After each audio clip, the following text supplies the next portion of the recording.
Hello, welcome back to Chris's Beer Reviews. How are you? Hope you're doing it really well. It's time for a beer review, and this beer review we're off to Elusive Brewing, which is a collab with Brew York. Now, Brew York, that's certainly not one of my favourite craft brewers. Elusive Brewing can brew some great beers, but it's their West Coast. The West Coast that you get from Elusive Brewing are just outstanding.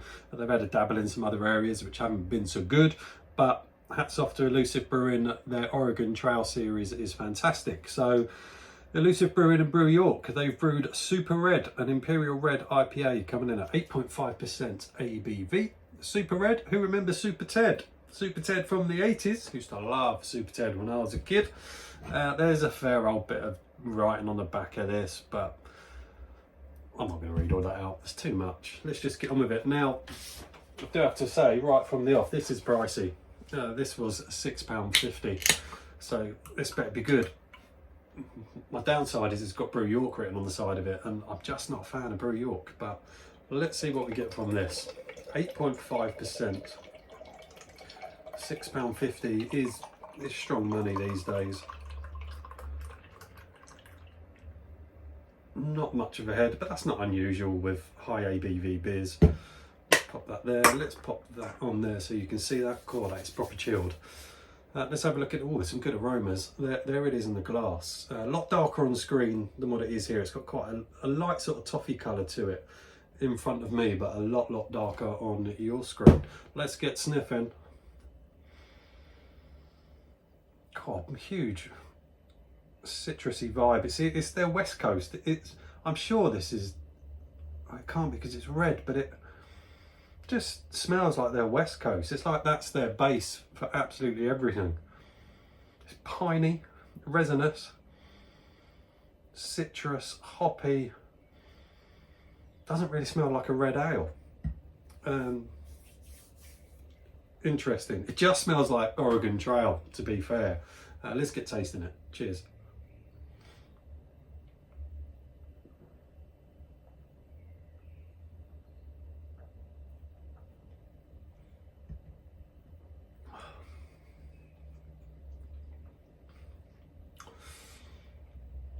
What is in this?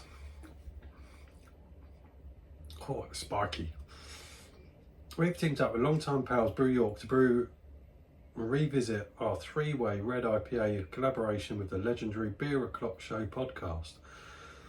We've taken the recipe for Red Danson and cranked it up a notch to create Super Red. Expect toffee and caramel from the sweet crystal malts, followed by a classic West Coast, there you go, followed by a classic West Coast slap round the face. There you go, I said it. And it very much is a West Coast with a little bit of toffee.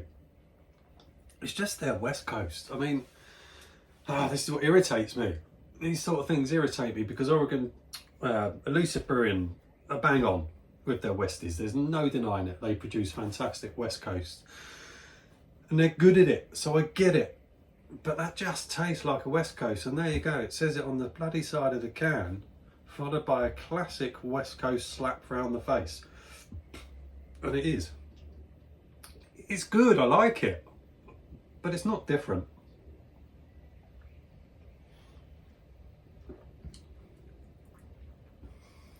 It's like they did a black, or get your words out, Chris.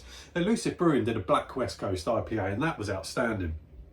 Absolutely outstanding. This is like a dialed down black West Coast IPA, but still full of lots of good flavour, but just kind of dialing down on the black IPA element to it.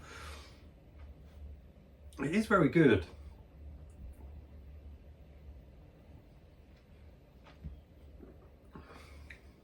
But it is massively Westy. You get big citrus hit at the beginning, you get a citrus hit, a piney hit, then it does kind of mellow into a little bit of a caramel toffee type vibe, as it says on the can, and it does deliver that, which is good. And then it finishes absolutely massively spiky, massively piney, massively West Coast bitterness on it. It's more Westy than it is a red ale. Red ales are not West Coasts. Red ales are in their own sort of thing, if that makes sense. I like it. It's got a good mouthfeel, good body to it.